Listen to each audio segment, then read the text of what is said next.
안녕하세요 여러분, 현규쌤입니다. 자, 여러분, 이번 시간에는 드디어 우리가 서양 근대사로 들어오게 되었습니다. 와, 벌써 서양 고대, 중세, 근세를 끝내고 이제 이제 근대에 들어가게 됐어요. 이제 근대 끝나고 나면 현대사 자체는 양이 없기 때문에 사실상 서양사의 피날레, 가장 메인 주제이기도 하면서 가장 양이 많은 피날레가 근대입니다. 가까울 대, 현대, 모던의 근처, 그러니까 가장 현대에 가까운 시기를 우리가 근대라고 이야기를 해요. 자, 우리 근대에 대한 간단한 개관을 먼저 할 건데, 미리 말씀드리지만 서양 근대사 자체가 양이 되게 많아서 그전 시대처럼 한 번에 개관이 안 됩니다. 되게 우리가 여러 단위로 끊어봐야 돼요. 우리는 오늘 그 중에서도 첫 번째 꼭지점을 공부하게 되는 거예요.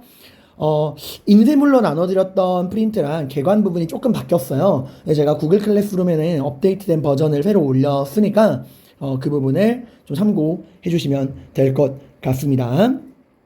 자, 우리 시대가 변화하는 걸 한번 생각을 해볼까요, 여러분들? 자, 이 역사가 보면 참 재미있는 부분이 있어요. 자, 우리 고대, 그러니까 지금 선생님이 정치 권력의 주도권이 누구에게 넘어가느냐, 누구와 누구와의 갈등이 시기별 주요 갈등의 소재였고, 그러한 갈등 끝에 권력이 누구에게 넘어가느냐, 이 정치 운영의 변화를 좀, 주도 세력의 변화를 살펴볼게요.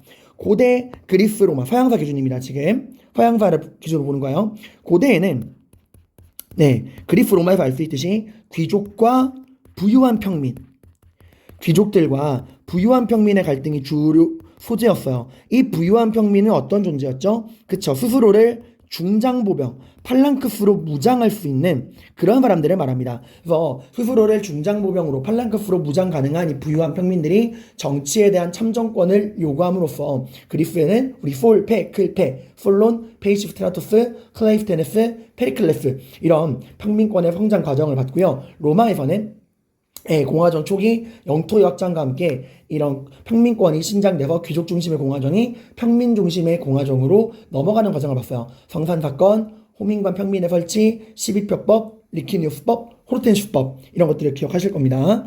자, 그럼 중세에는요. 중세에는 종교의 시대였죠. 신과 종교의 시대.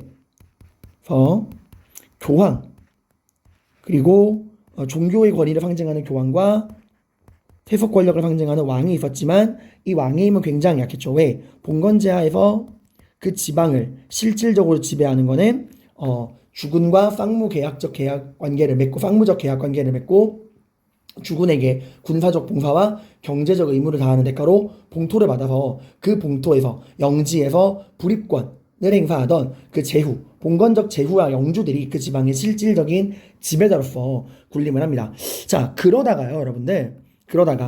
십자군 전쟁 이후에 이 중세 말기쯤 되면은 어떻게 되냐요? 교황의 힘이 점점점 약해지고 제후들의 힘도 점점점 약해지고 왕의 힘이 강해지면서 왕을 중심으로 한 이런 중앙집권 체제가 형성될 움직임을 보이게 됩니다. 그러다가 우리 근세로 넘어오게 되면 결국 교황은 사실상 이 정치 다툼에서 빠지게 되고요. 이제 이 권력의 주도권은 왕, 절대왕정을 이끄는 왕, 그리고 그 절대왕정이 설립하게 되는 게 누구와 누구와의 세력 균형이었죠? 봉건적인 제후와 시민계층. 여기서의 시민이라고 하는 건 상공인계층, 부르주아들을 말합니다. 이 둘의 세력 균형 속에서 절대왕정이 설립을 했었죠. 점점점 봉건제후들의 힘은 약해지고 절대왕정을 이끄는 왕과 그 왕을 재정적으로 떠받들어주는 이 시민, 상공인, 부르주아 계층들의 힘이 점점점 강해집니다. 그러다가 이제 근대로 오게 되면 결국 이제는 봉건적 제후들도 의미가 없어지고 왕과 시민이 남게 돼요. 근데 결국 어떻게 되죠? 그쵸. 이 시민들에 의해서 왕정이 타도되고 시민혁명이 일어나서 근대 국민국가로 넘어가게 됩니다. 대표적으로 프랑스 대혁명이 있죠. 이러면서 이제 시민이 주인되는 근대 국민국가가 만들어집니다. 그럼 평화가 왔을까요? 아니죠. 현대에는 이제 그 근대 국민국가들끼리 전쟁이 벌어집니다. 세계대전이 벌어지게 되죠. 1, 2차 세계대전. 이게 이제 그러니까 서양사의 정치 흐름의 변화다라고 하는 거고요. 자, 우리가 지난 시간까지 여러 시간에 걸쳐서 근세를 공부했어요. 근세라고 하는 거는 뭐와 뭐 사이? 중세와 근대 사이다. 그걸 또 근세, 라고 했죠. 중세에서 근대로 넘어가는 과도기. 이 중세의 종교 중심의 시대를 지나서 근대의 인간과 이성 중심의 시대로 넘어오는 과도기였어요. 그래서 우리가 총 4개의 주제를 근세사에서 공부했습니다. 르네상스, 신앙로 개척, 종교개혁, 절대왕정. 이 르네상스에서는 뭐랑 뭐를 비교하는 거였죠? 네, 이탈리아 르네상스와 알프스 이북의 르네상스, 예술적 탐미적인 이탈리아 르네상스와 사회 비판, 종교 비판적인 알프스 이북의 르네상스를 비교했고요. 신앙로 개척에서는 과정과 결과. 이 과정은 시기별, 국가별로 나누어서 포르투갈과 에스파니아가 각각 주도한 신앙로 개척의 내용을 국가별로 정리하고 이걸 또 시간의 순서대로도 정리해야 됐죠. 그리고 결과, 대서양 삼각무역. 대서양 삼각무역이 유럽, 아프리카, 아시아, 아메리카 각각의 어떠한 변화랑 영향을 주었는가 살펴봐야 되고요. 그다음 종교개혁은 인물, 종교개혁을 주도한 3명의 인물이 있었죠. 루터 칼뱅, 헨리 8세. 그리고 이 종교개혁으로 일어난 전쟁, 슈말칼덴 전쟁, 위그노 전쟁, 네덜란드 독립전쟁, 30년 전쟁 각각의 그 내용과 결과 비교하셔야 됩니다. 특히 슈말칼덴 전쟁 결과 맺어진 아우크스부르크 종교화이랑 30년 전쟁 네덜란드 독립전쟁을 마무리하는 베스트팔렌 조약 비교하셔야 되고 위그노 전쟁 같은 경우는 낭트 칙령 자체가 그 앙리 사세가 발표했지만 루이 14세가 폐지하잖아요. 그래서 절대왕정이라도 엮일 수 있으니까 알아두시길 바랍니다. 그 절대왕정 같은 경우는 구조, 절대왕정의 기본적인 구조, 관료제 상비군, 왕권 신수설, 중상주의. 이 중에서 중상주의가 중요했고 특히 서유럽과 동유럽의 절대왕정의 차이, 시민계층의 성장 여부, 그리고 각국사, 인물 문제가 나온다고 했죠. 실제로 각국의 절대왕정을 이끈 절대군주들은 누구냐, 그리고 그러한 절대왕정 때끼리 부딪힌 전쟁, 오스트리아 왕위계 승전쟁, 7년 전쟁. 특히 7년 전쟁 같은 경우는 이 영국과 프랑스의 해외 식민지 쟁탈전 해서 인도사, 동인도에서 인도 플라시 전투, 그리고 아메리카 지역에서 벌어진 전투는 이번 근대사에서 배울 미국 혁명이랑도 연결되니까 잘 알아두셔야 됩니다. 역사가 정말 시간의 흐름이기 때문에 여러분들이 이런 역사의 변화 과정, 시간의 흐름을 좀 내밀하게 살펴볼 필요가 있어요. 자, 그럼 이번 시간부터 이제 근대로 넘어올 건데, 근대는 조금 특이한 게요. 보통 우리가 고대건, 중세건, 정치를 기본적으로 공부한 다음에, 그 다음에 문화사, 사상사를 공부했잖아요. 근데 근대사는 이 시기가 워낙 넓기도 하고, 이 근대, 앞으로의 역사가 전개되는 과정에서 영향을 미치는 사상을 먼저 공부해야 왜 앞으로 이런 역사가 나오는가, 왜 이 시대 사람들이 이런 방향으로 행동했는가에 대한 입체적 이해가 가능합니다. 그래서 사상에 대한 이해를 먼저 봐야 돼서 이번 시간에는 사상과 거기에 따른 시민혁명을 중심으로 전체적인 아웃라인을 한번 잡아보도록 할게요. 자, 맨 먼저 우리가 살펴볼 건 과학혁명이에요. 선생님, 근데 근세가 14, 18세기인데 과학혁명이 16, 17세기고 사회계약설이 17, 18세기고 하면 이게 시기가 겹치는데요. 계몽사회도 18세기고 이게 딱딱 끊어지지 않고요. 근세 자체가 중세에서 근대로 넘어가는 그 과도기에 있다 보니까 이 근대랑 초반에는 시기가 좀 겹치는 부분이 있습니다. 간단한 거 보세요. 과학혁명은요, 간단합니다.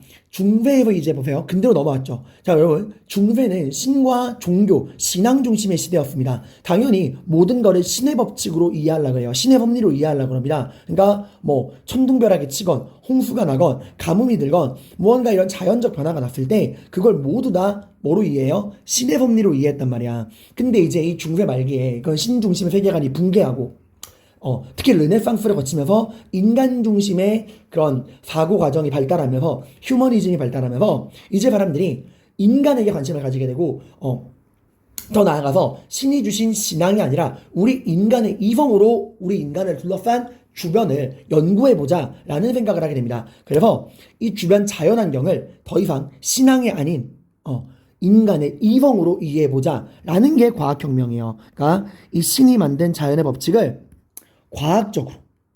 과학적으로 설명을 해보자라는 거예요. 그러니까 결국에 인간의 이성으로, 잠깐만요. 이거 조금 약간 과학적이다. 그러니까 이거는 신앙이 아니라 인간의 이성으로 설명을 해보자라는 거예요. 즉 어떤 인간의 이성이라는 거는 인간의 이성을 설명해보자라고 하면 어떻게 연구한다는 거죠? 네, 이것은 신의 섭니다라는 막 그런 믿음이나 뇌피셜이 아니라 철저한 이성, 실험과 논증으로 연구하겠다는 거예요. 이 과학적으로 설명하겠다는 거는 신앙이 아니라 인간의 이성으로 자연을 설명하겠다는 거고, 그 인간의 이성을 쓰겠다는 건 요거죠. 실험과 논증으로 철저하게 증명 가능한 법칙을 따라서 연구하겠다라는 거예요. 이러한 과학혁명의 성과로 나온 게 두 가지가 있습니다. 바로 지동설과 기계론적 우주관이에요. 지동설은 말 그대로 지구가 돈다라는 거예요. 그러니까 중세까지만 해도 지구가 우주의 중심이다.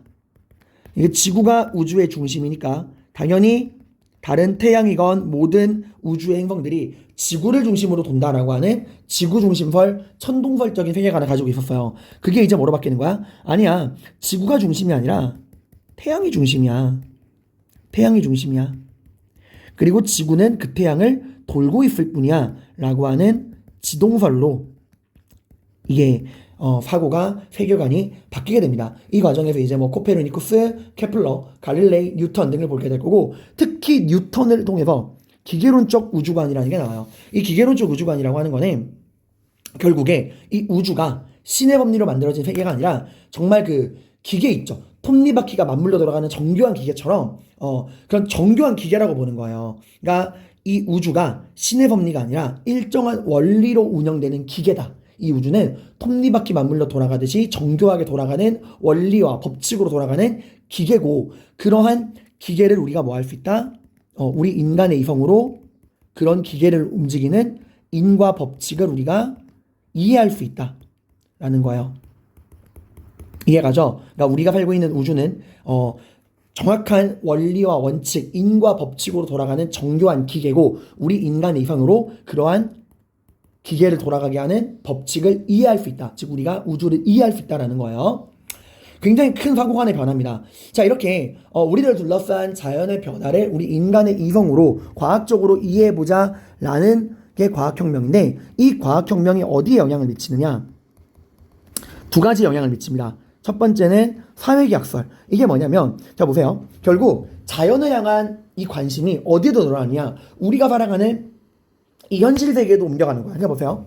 그 전까지는 우리가 살아가는 이 우주, 자연 세계를 과학적으로 이성으로 연구해서 법칙을 밝혀보자 하는 게 나았잖아요. 그게 과학혁명이잖아. 그러니까 더 나아가서 우리를 둘러싸고 있는 이런 우주와 자연환경뿐만 아니라 우리가 직접 살아가고 있는 이 국가, 사회, 이 국가와 사회도 우리가 자연과 우주를 이해했듯이 이해할 수 있지 않을까? 우리가 살아가는 그러한 이런 사회도 자연 세계처럼 뭔가 원리와 원칙, 법칙이 있지 않을까? 그런 법칙이 있다면, 국가랑 사회를 이끌어가는, 운영하게 하는 법칙이 있다면 그것도 우리가 이성으로 이해할 수 있지 않을까라고 생각을 한 거예요. 사회계약서는 자연적인 질서뿐 아니라 우리 인간이 살아가는 이런 사회적인 질서에도 그런 과학적 법칙을 적용할 수는 없을까?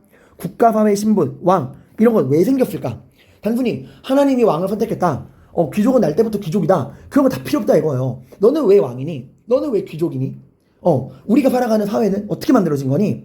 그래서 그런 거에 대한 법칙이 있을 것이고 그거를 우리가 연구해보자는 건데, 그게 모두 다 계약으로 되어 있다는 거예요. 결국 우리 인간이 살아가는 이 사회는 인간은 누구나 태어날 때부터 그 누구도 침해할 수 없는 자연권을 타고났고, 그 자연권을 타고난 우리 개인들이 그러한 자연권을 타고난 우리 개인들이 자연권을 천부인권이라고 그래요.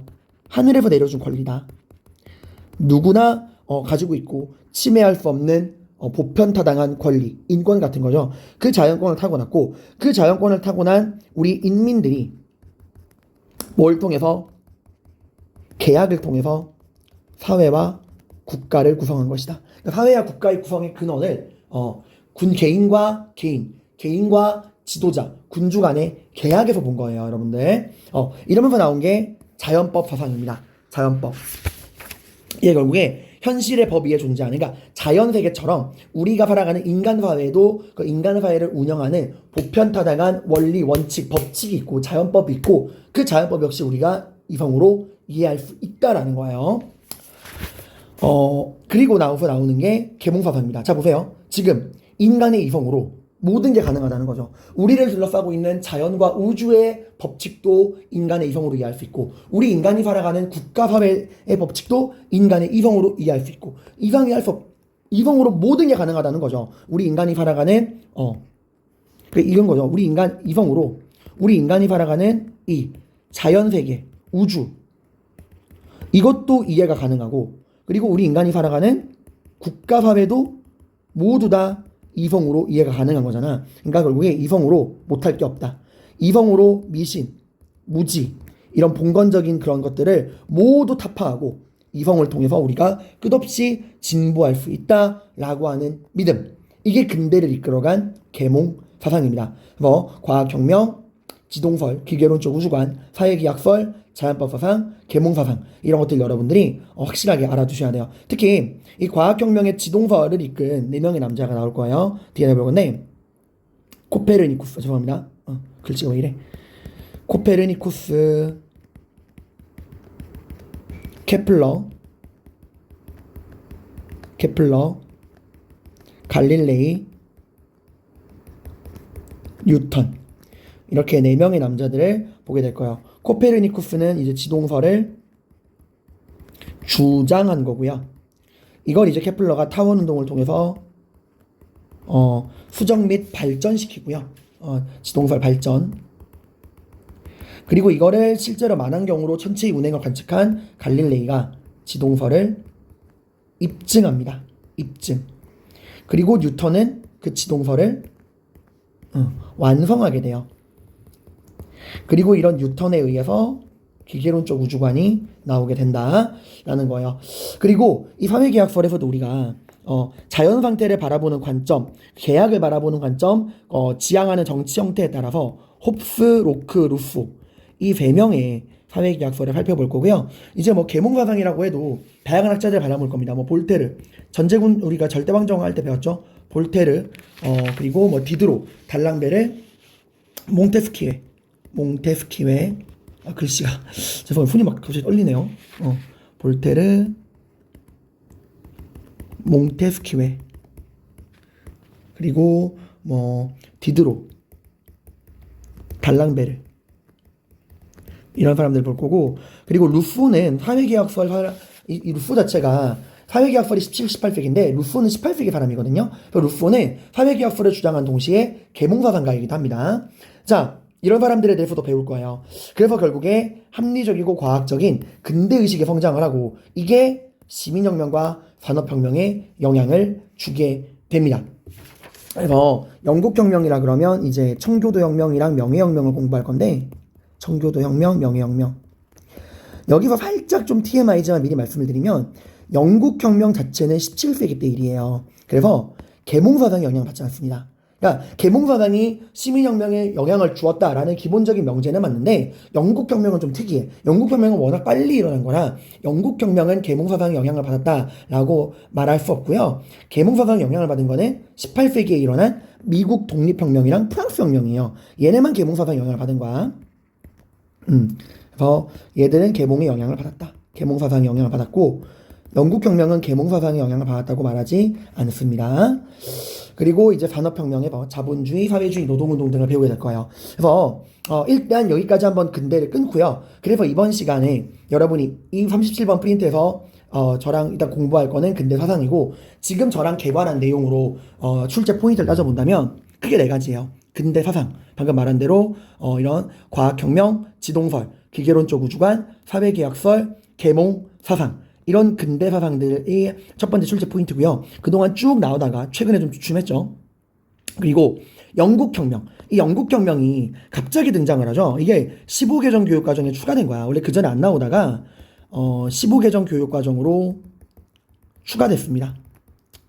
그러니까 좀 제대로 나왔어요. 그전에는 막 되게 여기저기 섞여 있었는데, 이걸 통해서 아예 독립된 주제로 나왔고, 그래서 되게 밀어주고 있고, 이번 수능에도 나왔었죠.